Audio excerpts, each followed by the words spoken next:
Cancer শব্দটা শুনলেই কেমন যেন একটা ভয় কাজ করে, তাই না? মনে হাজারো প্রশ্ন জাগে। কিন্তু এত জটিল একটা বিষয়কে কি একটু সহজ করে বোঝা যায়? চলুন, আজকের এই আলোচনায় আমরা ঠিক সেটাই চেষ্টা করব।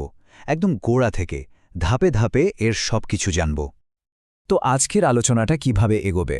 আমরা প্রথমে বোঝার চেষ্টা করব ক্যান্সার আসলে কি। তারপর দেখব এর লক্ষণগুলো কি কারণে ঝুঁকি বাড়ে আর কিভাবে এটা নির্ণয় করা হয়। আর সব শেষে এর চিকিৎসা আর পরিচর্যার দিকটাও একটু জেনে নেব। তাহলে চলুন একদম শুরু থেকে শুরু করা যাক। প্রথম এবং সবচেয়ে জরুরি প্রশ্নটা হল, ক্যান্সার আসলে কি?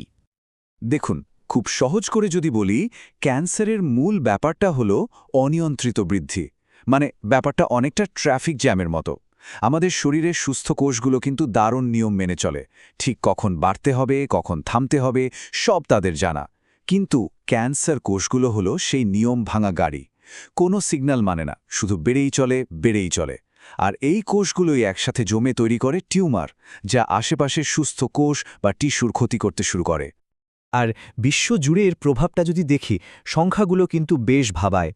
ফুসফুস, স্তন আর কোলোরেক্টাল ক্যান্সার এগুলোই সবচেয়ে বেশি ছড়ানো। আর এই যে লাখ লাখ মানুষের কথা আমরা বলছি, এগুলো তো শুধু পরিসংখ্যার নয়, তাই না? এর পেছনে রয়েছে অজস্র গল্প। এটা আমাদের মনে করিয়ে দেয় যে সমস্যাটা কতটা বাস্তব। ক্যান্সার কি সেটা তো মোটামুটি বোঝা গেল, কিন্তু প্রশ্ন হল, শরীরে এর উপস্থিতি টের পাওয়ার কোনো উপায় আছে কি? চলুন এবার লক্ষণগুলো নিয়ে কথা বলা যাক। এখানে একটা কথা মাথায় রাখা খুব দরকার। ক্যান্সারের লক্ষণ কিন্তু সবার জন্য একরকম হয় না। এর কোনো নির্দিষ্ট তালিকা নেই। তাই সবচেয়ে জরুরি হল নিজের শরীরের প্রতি খেয়াল রাখা। যে কোনো অস্বাভাবিক পরিবর্তন যা দীর্ঘদিন ধরে চলছে, সেটাকে গুরুত্ব দেওয়া। কিছু সাধারণ লক্ষণ আছে যেগুলোকে বলা যায় শরীরের সতর্ক সংকেত।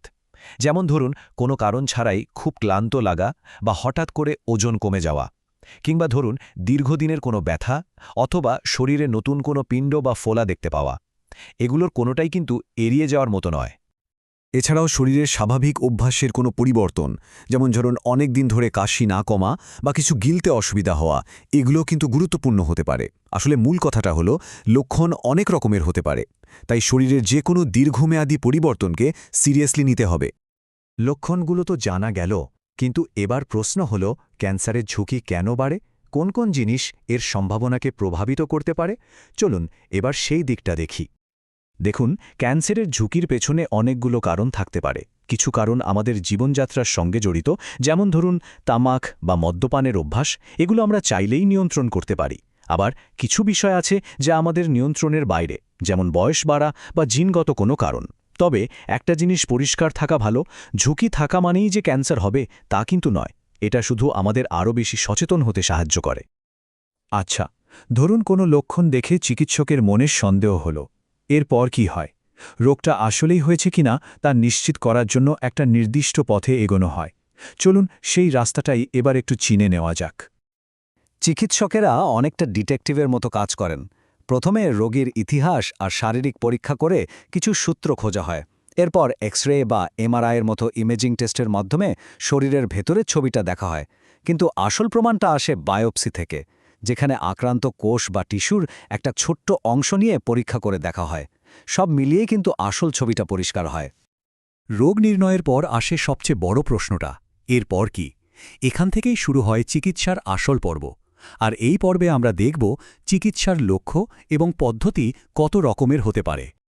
একটা জিনিস কি আমরা জানি, ক্যান্সার চিকিৎসার লক্ষ্য কিন্তু সবসময় একটাই হয় না। অনেক সময় মূল উদ্দেশ্য থাকে ক্যান্সারকে শরীর থেকে পুরোপুরি সারিয়ে তোলা। আবার কখনো কখনো লক্ষ্য থাকে রোগের উপসর্গগুলো কমিয়ে এনে রোগীর জীবনের মান ভালো রাখা। একে বলা হয় প্যালিয়েটিভ কেয়ার, মানে পরিস্থিতি অনুযায়ী চিকিৎসার উদ্দেশ্যও কিন্তু পাল্টে যেতে পারে। আর সবচেয়ে গুরুত্বপূর্ণ বিষয় হল, ক্যান্সারের চিকিৎসা কিন্তু কোনো একজন ডাক্তার একা করেন না। এটা একটা team work. Surgeon, oncologist, radiologist সহ আরও অনেক বিশেষজ্ঞরা মিলে প্রত্যেকটা রোগীর জন্য আলাদা করে একটা পরিকল্পনা তৈরি করেন। পুরো ব্যাপারটা খুবই গোছানো এবং সমন্বিত একটা প্রক্রিয়া। এই চিকিৎসক দলের হাতে চিকিৎসার জন্য অনেক রকম পদ্ধতি থাকে, যেমন সার্জারি করে টিউমারটা বাদ দেওয়া, রেডিয়েশন দিয়ে ক্যান্সার কোষ ধ্বংস করা অথবা কিমোথেরাপি দেওয়া। আবার এখন তো ইমিউনোথেরাপির মতো আরও আধুনিক চিকিৎসাও চলে এসেছে। কোন পদ্ধতিটা ব্যবহার করা হবে সেটা নির্ভর করে ক্যান্সারের ধরন আর স্টেজের ওপর।